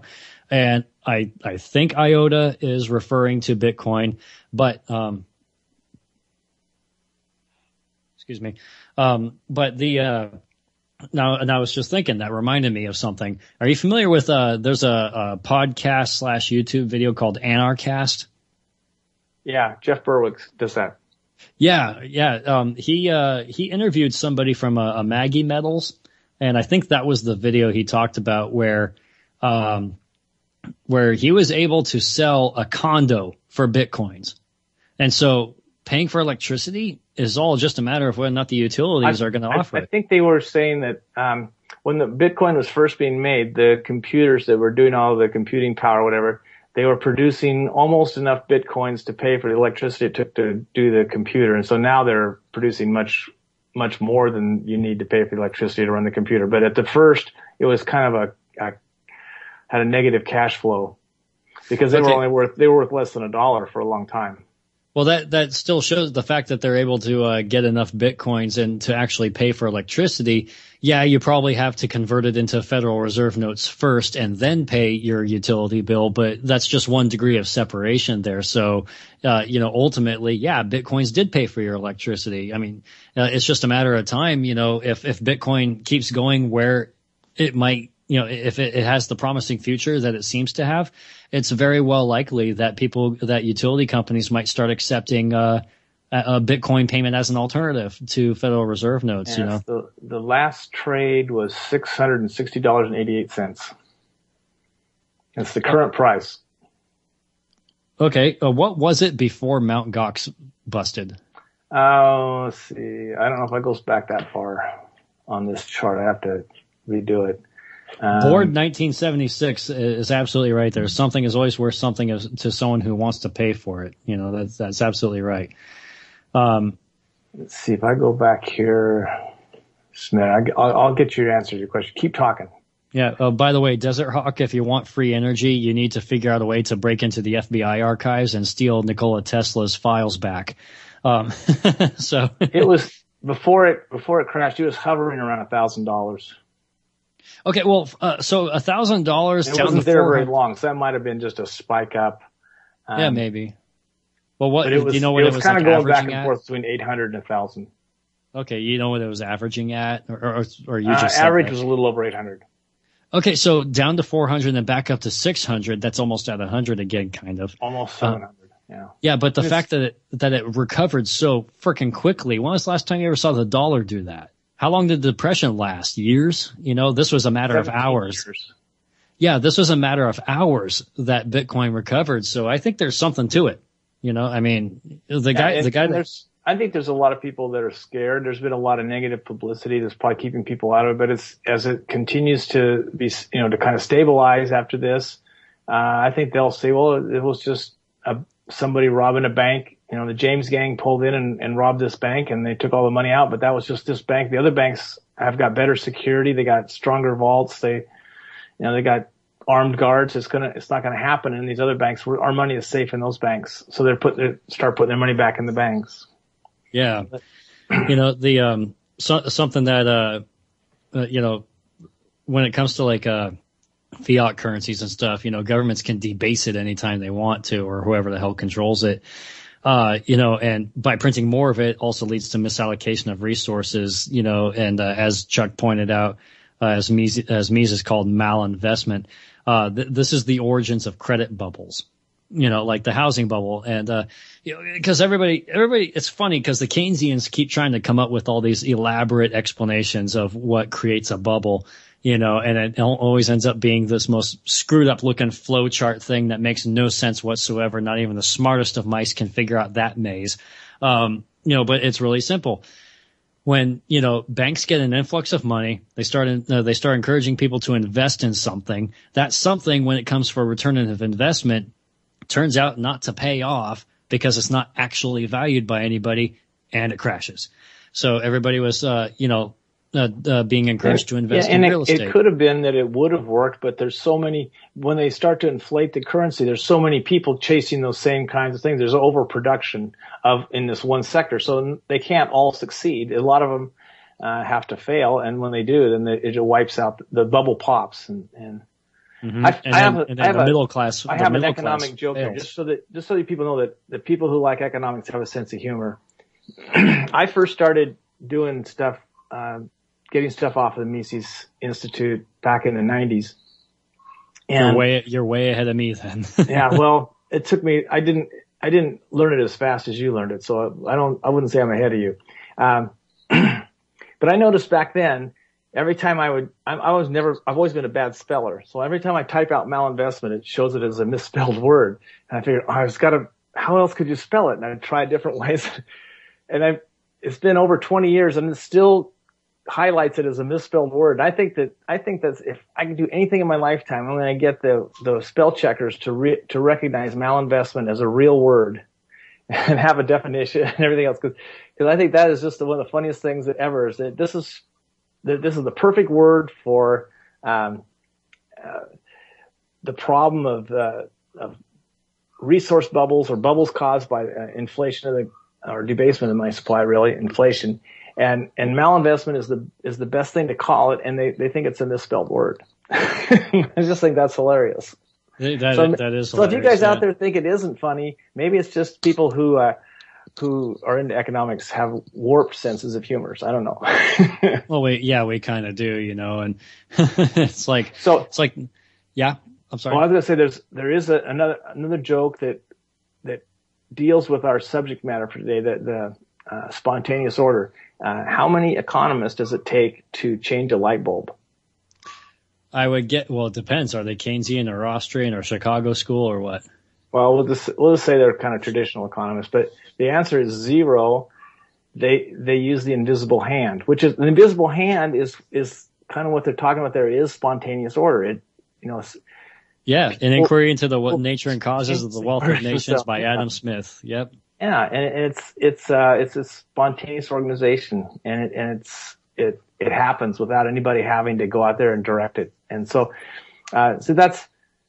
economists are just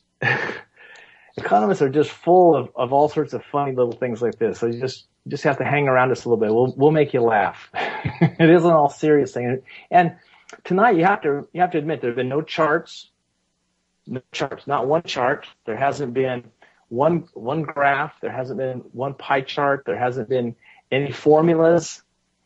We did use a few number words like percentages a couple times, but that was just, you know, it was needed to finish out an explanation. This has all just been kind of us exposing you to some of the things that we found to be really useful. And the idea of spontaneous order is something that I think you should really keep close to your vest. I mean, this is something you should try and recognize in your life because it happens all around you every day. And once you're aware of it, you see it everywhere you look. And the more you become aware of the fact that it exists and it's there, the less you depend on government to do things for you because you realize it's going to get done anyway. We don't need to pay someone in government to sit around and watch one person work while 7 people watch. People will spontaneously organize themselves and do it if it's something that needs to be done. And that's just kind of how it happens. Back to malinvestment real briefly. As Phil had to take a quick break, as we do from time to time when you have to talk for 2 hours. Ludwig von Mises wrote a paper in 1920. It was called Economic Calculation in the Socialist Economy. And this is not an easy thing to read. So I'm going to give you kind of a synopsis of it and explain what he was talking about in this paper. And this is referring back to some of the things we were talking about, the difficulty in making an economic judgment or figure out what resources you're going to allocate to what use. It's difficult to do if you don't have a good measuring stick. And as Phil said, if the distance that represents an inch keeps changing, how do you know how big a 2x4 is? According to what measuring stick? It just becomes very complicated and complex and almost impossible. In fact, it probably is impossible. And so that's the same thing with money. Money is our measuring stick of the value of something that's been produced. And we know that way we can tell how much the value of the labor was that produced it, how much the investment in the factory or the manufacturing, how much that's worth. We can find ways to assess value to things in our economy. And he wrote this back in 1920. And this is when socialism, Soviet Union was just coming into being. It was the revolution was just a few years prior to that. It was about 10 years prior to that. I think wasn't it 1909 or 1908, something like that. 1907. They had I don't remember. Yeah. It was before World War I. Put it that way. But it was. He wrote this in 1920, and socialism was all the rage. Socialism was the progressives in America were really. That was the thing, the popular deal. That's what everybody wanted to be talking about. They thought that was the next evolution of humankind. And Mises wrote this paper, and he showed that maybe it's you think it's great, but it can't possibly work. And the only reason that the experiment in the Soviet Union is working at all is because they're able to copy the pricing structure that exists in the neighboring Europe, and then the neighboring countries. They're able to see what they're doing and assess value to things.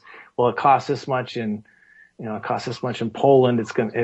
We should have the same thing. It costs this much and down in Bulgaria for this. We should cost that much. Over in France, they produce wine and it costs this much. So that's how much our wine should be. And so they were using that, they make pianos in Germany so that when we make a piano, it should be worth this much. And so they were using those economies to copy the pricing structure so they could put value to things that they were producing. But they were also, they kind of had this screwy concept that, they were trying to, determine the value of the labor that produces it by the labor, they were using a labor value theory. This is going to get a little more complex, so I don't want to get into too much. But it's I think to simplify what you're saying, Chuck. Not to sorry to interrupt, but wasn't the Soviet Union basically saying that like 1 hour of labor, regardless of what you're doing, is worth the same? Not exactly. It kind of ended up being that way, but at the beginning it was that let's say that you bake a loaf of bread, and they would figure out how much time it took to bake that loaf of bread and what the loaf of bread was worth, and then they'd say this is what the person that made that loaf of bread, that's what he deserves to have out of that. But some people that doesn't address the fact that some people might be better at it than others or make a better quality of bread than someone else, and people would rather buy the better quality than the crappy quality, and that someone might have he might have a better recipe for his bread, or he uses better flour, or what. There's just so many different factors that they don't even deal with it. It's just ridiculous assumption that you could do all this, and all this is really a problem in a socialist economy, and that's the reason why that failed. I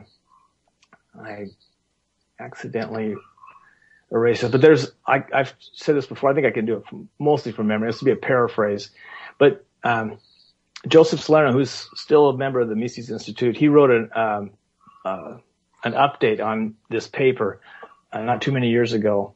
I think he did it as his doctoral thesis. And he was talking about in the Soviet Union how they would have food shortages, real food shortages.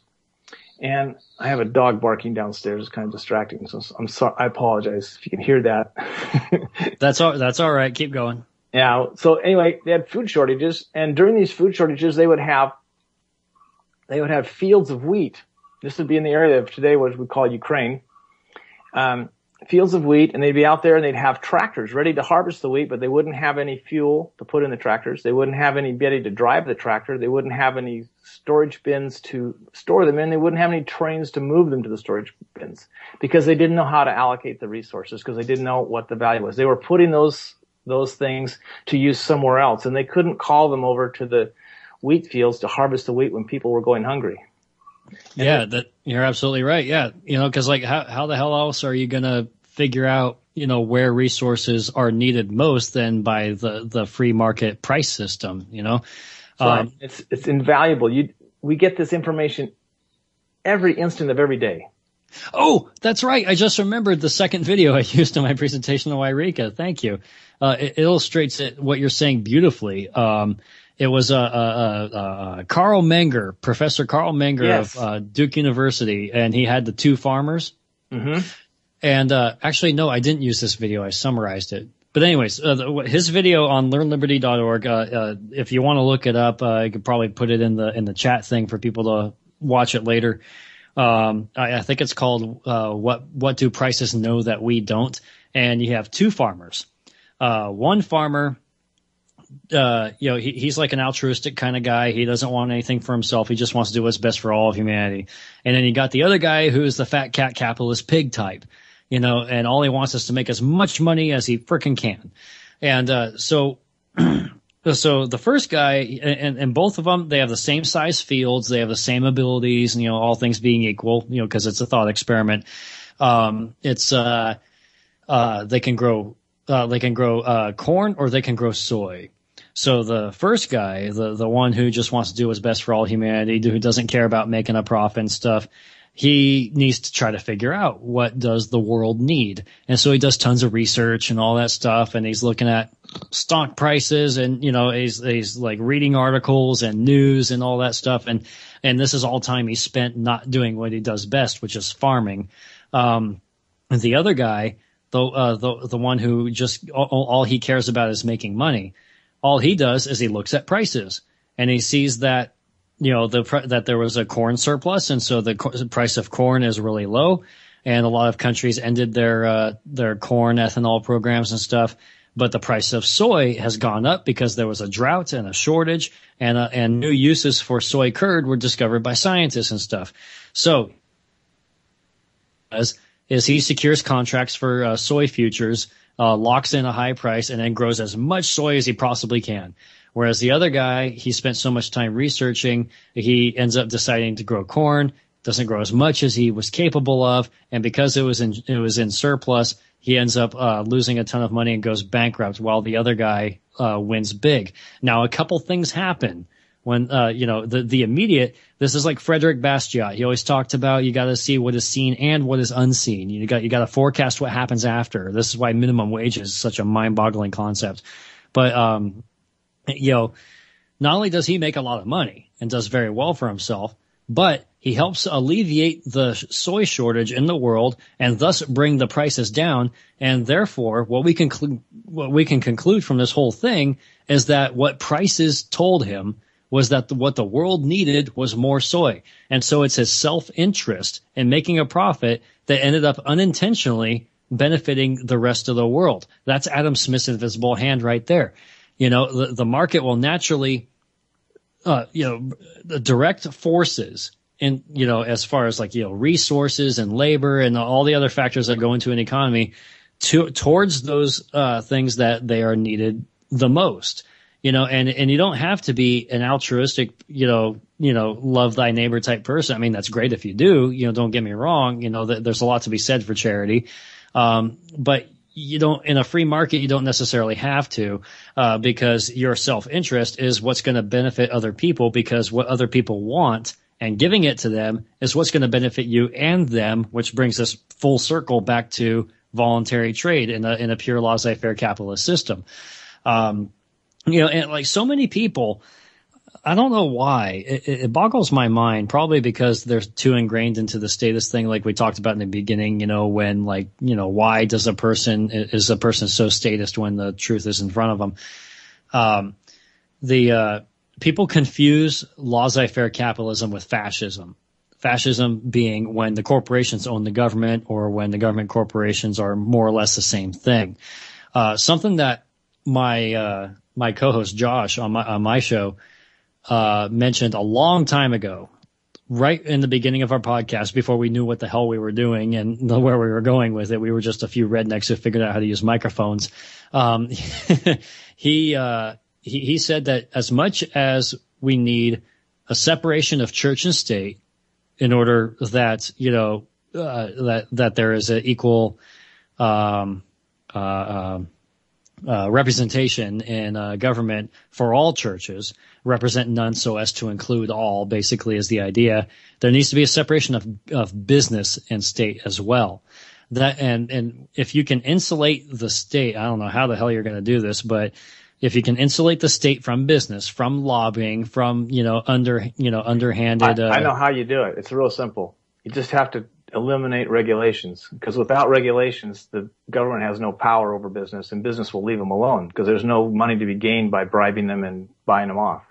Yeah, there you go. Because nowadays, absolutely, because that's a concept called regulatory capture, what you just illustrated there. Why do you think it's required that we have auto insurance if we drive a vehicle on public roads? Is it for our safety, or is it because, insurance company, it wasn't required before, and insurance companies decided that they can capture a lot more customers if they made it a law that you have to buy our product? Same thing with Obamacare. Same thing with, any other, commodity that you are required to purchase, in whatever specific situation you have. You can bet your money that if you trace back that law, and you'll find the lobbyists that lobbied to make that law a law so that you have to buy their product, whatever it is. Because in a true laissez-faire capitalist system, the only way that a corporation, big evil megacorp, could get your money is by convincing you that this product is good for you, that you actually want this product, that this product is better than the competitors, it's cheaper, it has more features, it's got a little bow on top or whatever, and it's much better than the competitors. And then you voluntarily, think about it. It's like, okay, you know what? I think I would be better off this product, and then you purchase it. In a fascist system or a corporatist system, which is the same thing, different terms, same thing. I want you to buy my product. You don't want to buy my product. So I go and lobby the government to make you buy my product. That's not laissez-faire capitalism. And you can do it different ways. You can do it by making the regulatory bar so high that a lot of your competition has to go out of business. You can regulate them out of business. You can make, this is where licenses and fees and permits and minimum wages, all that stuff. Rent controls. That's where it all comes from. Yeah. And it's lining the pockets of the lazy that don't want to be innovators and competitors. They just want to be at the funnel, at the bottom of the funnel, so they can just get all the money flowing into that funnel, and they don't want to have to do anything to get it. So they just use the government to get it for them. Phil, before we get too far into this, we're going to have to close this discussion in about 20 minutes. And we had one more topic that I wanted to make sure we covered tonight before we got it. Now, you had a really, really important guest on your economic podcast recently, and I'd like you to tell that story because I'm very interested to hear it, and I wanted to make sure we got to hear about this. So I'm going to open up for you to tell the story of your important guest and announce who he was and all the details and as much as you can share about it. All right. Well, on the next episode that comes out of my podcast, normally we post fortnightly is what we've been calling it, every 2 weeks, but we're giving a extra special bonus episode a week after actually today's episode. We post every Thursday at 3 a.m. So if you drive to work and all that stuff, you can listen to us. We had none other than Dr. Walter Block on our show. From Loyola University, who is also a senior fellow at the Ludwig von Mises Institute. And we talked about, basically what we did was we framed it in the in the Skype, we interviewed him over Skype. Apparently Drew's having an issue. So with Skype right now. I'm going to do what I did last time. Okay. Okay, keep going. You got it, Drew? I can hear myself. Okay. Well, anyways, we framed it in the manner that, say we woke up tomorrow and we had the state of Jefferson. We have a clean slate. What would he do? If it were up to him. It's kind of how we framed the interview. And we had three particular areas that we focused on. The first one was, what should Jefferson do to maximize prosperity and jobs and so forth for the most people? You can probably guess if you've ever listened to any of Walter Block's lectures what he suggested. And the second question that we asked him, or the second area that we talked with him about, because this is something that's been brought up on the Jefferson State Party Facebook pages and Jefferson State News Facebook page, is what about people who currently work government jobs or are disabled, and those specifically those who work in government jobs currently, state jobs specifically, that might not exist post statehood. What would happen to them? Excuse me. And then the third one, because and this is a big one where I come from in the southern reaches of Jefferson and in Humboldt County, and then Mendocino, Trinity County, and all that stuff, is environmental concerns. And then when because a lot of people think that in a free market, we'd have clear cut forests and it would be desert and arid devastation everywhere. And obviously the listeners to our podcast, or our podcast, as well as your show, Double Crossed Radio, would know the answer to that as well. But it was great to hear it from him, and he was a lot of fun. And, that reminds me, something that he asked me to spread around on his behalf. Apparently the New York Times, put out a smear hit piece on him, go figure. Because I believe New York Times is where Paul Krugman works. Is that right? That's correct. Okay, so it makes total sense that they would put out a hit piece on Walter Block, because Walter Block and Paul Krugman are polar opposites when it comes to schools of thought. But they took something that he said or wrote. I don't remember the original source. I've read quotes from the original source of this speech or this article he wrote, and they tried to take it out of context to say that he thought that slavery was okay. Yeah, which is not the case. I think it was actually something he wrote. Yeah. I don't remember the original article or essay. He's got so many of them out there. And I think I'll let you tell the story because you'll probably tell it better than I would. Okay, but he clarified that for us. I haven't even heard of it. Up until a few minutes before the phone call was to be made, where my co-host Aaron came up with that, and he's like, wait, what? That just doesn't sound right at all, and he clarified that for us, that it was taken out of context. He was trying to explain basically a scenario where someone has $5 million and you have a kid that has some terminal disease or whatever that would cost $5 million to cure, and so you offer yourself to that person with $5 million, hey, I will work for you for the rest of my life in exchange for $5 million to save my kid. And so Walter Block, being no stranger to controversy, he wrote the book, The Defense of the Indefensible. Yeah, exactly. And that's one of the reasons why I like him so much, because he's not afraid of nothing. And, and he explained that concept. And then, of course, New York Times takes one sentence out of context and then plugs it in and says, oh, look, he's in favor of slavery. And he's like, no, he's not in favor of slavery. What he's in favor of is voluntary transactions, even to the extreme, where I work for you for the rest of my whole stinking life, in exchange for something that I value, my freedom, more than, I value, I value losing my freedom, as much as I do this thing here, in which case was to save my kid's life or something like that. And so that was the context in which he was speaking.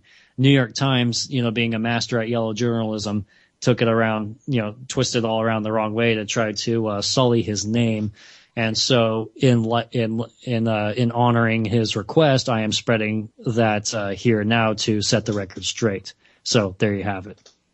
Yes, and I'd like to also point out to all of our listeners that the United States was the only place in the world where slavery was ended at the cost of, I think the last estimate I read was 850,000 people's lives. 600,000 of them were soldiers. And so the other 250,000 were civilians. And that's a really heavy price to pay. And everywhere else around the world, the people that owned slaves were paid for their loss, like a takings provision in our Constitution.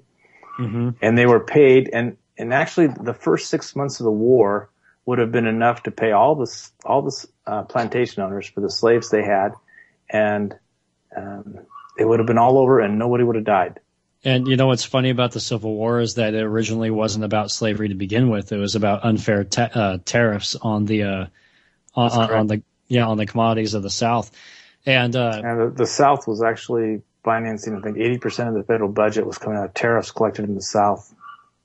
Yeah, and not only that, but I believe I think Thomas DiLorenzo did an article about that, where wasn't like all the slave trade ships owned by the North? They had actually stopped importing slaves by then, but they were the original slave traders. Yeah, in the 18th century, they're the ones that they brought. I think 1807 or 1809 or something. That was the end of the slave trade. They couldn't do any more of that. But Thomas DiLorenzo has two excellent books. One's called The Real Lincoln. The other one's called Lincoln Unmasked. And they really tell you what the truth is. He quotes right out of papers that were written in the day. You know what people really thought. And he talks about all the legislation that was passed and gives body counts, and he does a lot of stuff that it's just kind of swept under the rug by the Church of Lincoln. No kidding. You took the words right out of my mouth. Thomas DiLorenzo really exposed Lincoln for who he really was. Yes, and all the freedom that we've lost, it really started at the Civil War. It really did. Yeah. Compared to a lot of what went on pre-Civil War, like the Alien and Seditions Act, and then all that stuff. Oh my God, all those things got rolled back, and they were still trying to do them, but there was this force that we're going to be free, and they actually, prior to the Civil War, the Van Buren administration is the one that I love the most, because even though he had some bad things that he did with the Indians. He wouldn't allow a national bank, and he went for free banking. They had competing currencies. They had no national debt. They had no taxation, no national debt. Yeah. He was probably the best president this country has ever had, and no one ever says anything about it. Exactly. No monument to him or anything. And the thing about the founding fathers and our early presidents is I personally, and this is just my opinion, I kind of have a love-hate relationship with them. Like Andrew Jackson, he beat the banks. That's awesome. He was responsible for the Trail of Tears. That's horrible. Thomas Jefferson. I love Thomas Jefferson, the author. I think he has some brilliant writings out, brilliant stuff that he's written. Thomas Jefferson, the day-to-day person, he owns slaves, and that's kind of horrible. So it's kind of, there's this weird, George Washington, the first president, he helped lead the America to freedom from a tyrannical monarchy, but then in his farewell speech, He warned us about becoming a two-party system and the dangers of doing that. That's awesome. And then he talked about the savages that, have to be dealt with. But But Washington was also, he was very close to Hamilton, and Hamilton was he was a imperialist. He was, and I think he had Washington's ear because he had been somebody he could rely on during the Revolution. And so he kind of I think Hamilton was the one that got Washington to send the soldiers out to put down the Whiskey Rebellion. Yeah, and unfortunately for Hamilton, Aaron Burr was a better shot. I think that's another thing that I just came across this reading one day. The dueling pistols that they used, they were one of the pistols had a hair trigger on it, so that when you would raise it up and point at the sky, it would fire. Oh wow, it was that sensitive. It was that sensitive. Just the weight of the trigger from gravity would set it off. And Hamilton knew which one it was, but he didn't. He was going to go for that, the one that was the regular one, and Burr snatched it out of his hand. Really? So then when Hamilton cocked it, it went off, and so then Burr could just take his time and aim, and that was it. Well, there you go. So Burr won by brains as much as he did bronze. Yeah, he knew that Hamilton wasn't a square shooter. He was a dirty dealer. So he just figured if he wants that one, that's the one I want. Yeah, there you go. It's like a Princess Bride thing. That's the song that my wife walked out down the aisle to, was a Princess Bride song. When we got married. So oh crap! There's something else I was going to talk about, but I forgot what it was now. I'll finish up some more about Walter Block, because he is an amazing guy. Oh, I think so too. Yeah. And what's great about him is he was a lot of fun to talk to. He's like the idea that of talking to Walter Block came from my new co-host Aaron. Is a new co-host we brought on the show recently. He's also our producer, something like that, air quotes producer of somewhat. But actually, no, he does a lot to help me and Josh out, because Josh and I both have families that we got to take care of and stuff. And Aaron takes care of a lot of the back end work now. So kudos to him, and shout out to him for being such an awesome friend. But he told me that, he likes to listen to Walter Block's lectures and read his articles and stuff. But he had I don't remember what it was about, but he had a question about something that he couldn't seem to find an answer to, in the rest of Walter Block's works. And, so he shot him an email, and Walter Block got back to him. And said, oh, yeah, that's this and that and the other thing, and explain, and gave him an answer on his question. And so I was thinking about that, and I was like, let me try something. And, as I said in the beginning of the show, ask and ye shall receive. Or no, I said that with our conversation that we had before the show, excuse me. Yeah. But yeah, I just sent him an email, and I said, hey, we're some no-name podcast that has like a handful of listeners, out buried somewhere in the redwoods of the Pacific Northwest under a log. And we'd like to interview on the show. And he came on, and he was all kinds of enthusiastic about it. He said, that would be great. That'd be awesome. And so we got back and forth, and there we go. And so now I've got this like idea of like, how far can I go?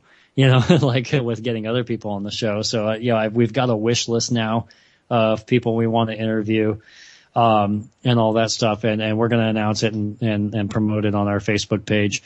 But, Walter Block is the kind of guy that he speaks very candidly, and I love how he's not politically correct at all. If you've read, even a few chapters of his Defending the Undefendable, you'll know that. And, but he doesn't pussyfoot around either. And that's the beauty of it, and it was so easy to talk to. It was hilarious, because like we had him on Skype so we could see him, and he was talking about something, and he was like, I talked about that in this book I wrote. What was it? And he looks off to the side of the camera because he's got bookshelves behind him on the camera, like just going down to the end of the hallway. And he's like, what book was it that I wrote? And so I thought, oh yeah, this one, and it was something about privatization, because that's what we were talking about. Privatization was a huge topic on that interview with Walter Block.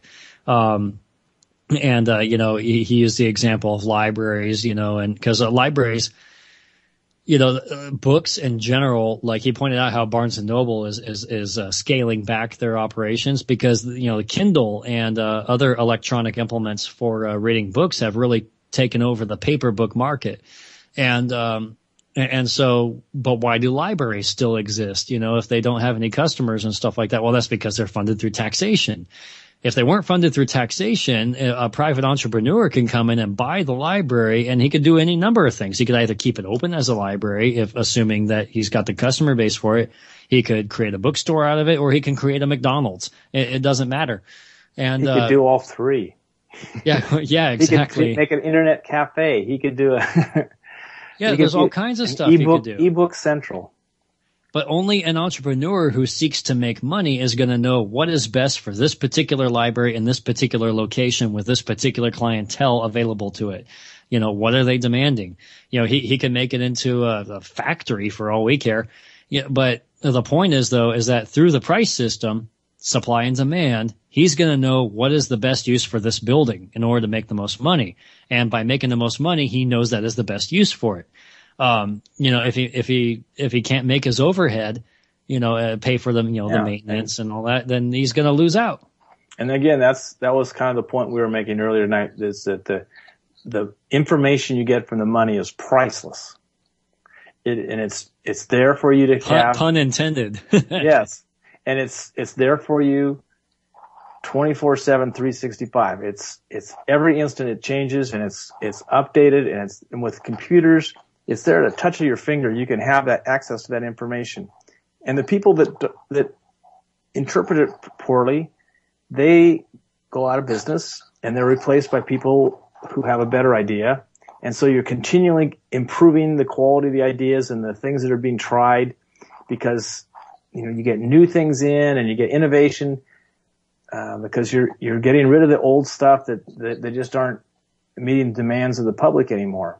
And that's the beauty of it. And you don't use any force and coercion. Everything is done voluntarily. Yeah. What was that quote? Something along the lines of they're constantly reforming, Roger Drew.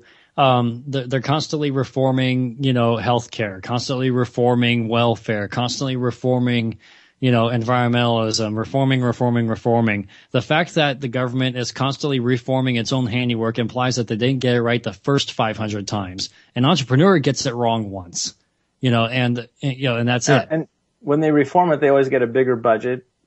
They get paid for their failure, and there's never any consequence. They never have an economic interest in their decision ever. Thomas Sowell points that out. He thinks that's the big thing. I think the big thing is the fact that, they have the force of somebody with a gun pointed at everybody's wallet, taking as much money as they need to get the things they have done. And that's the big deal. But if they did have to pay, stand responsible for their failures, maybe you get a little bit more efficient government. I doubt it. Yeah, that's the thing that blows my mind is statists are constantly rationalizing it. Larkin Rose put it the best way, I think. If I point a gun at you and rob you of $100, but then tomorrow I showed up and gave you a sandwich, does that somehow retroactively justify my robbing you of $100 the day before? Not at all. Yeah, exactly. And that's how statists rationalize it. Oh, well, we get a sandwich out of it. It's like, yeah, I could buy a freaking sandwich for a fifth, 1.5% of the cost. And they build crappy roads too. Yeah, and it's a crappy sandwich too. They don't take very good care of them. Yeah, no kidding. So we're winding down to the end of the show. This has been awesome having you on tonight, Phil. I know Drew's microphone is malfunctioning again. He I know enjoyed tonight's show a lot. I could tell by his occasion. He was frustrated with his computer, but he had occasional facial expressions that showed me he was really into what we were saying, and that was amazing. I hope we can have you back on 2 or 3 times a year. And we're certainly going to plug into your podcast and start sharing it on our Facebook page for people that can keep up with what you're doing. And I just can't thank you enough. It was I knew this was going to be a great show, and it was. I'm going to enjoy listening to this over and over again. This was awesome, and it just shows you we can spontaneously organize a good show. That's right. It was an absolute pleasure to be on this show. This was a lot of fun, and I would like to do this again. and to the listeners and everybody, thank you guys on the chat room. I'm looking at it and I think I'm seeing like 5 or 6 different conversations happening at once, but it's only seeming to be chaos. It's really, there's organization there. Oh, absolutely. Spontaneously organizing. Can I plug my show before we sign off? Plug it one more time. All right. Well, my name is Phil. I am the proprietor of the State of Jefferson podcast, and you can find our website at stateofjeffersonpodcast.com. And we also have a Facebook page. The Facebook page is State of Jefferson Podcast, and we have a Twitter that is at SOJ Podcast. And thank you very much for listening, and thank you very much for tuning into Double Crossed Radio. And it was an absolute pleasure speaking with you, Chuck and Drew. And we should definitely do this again soon. This was a lot of fun. Okay. Good night, everybody. Good night, everybody.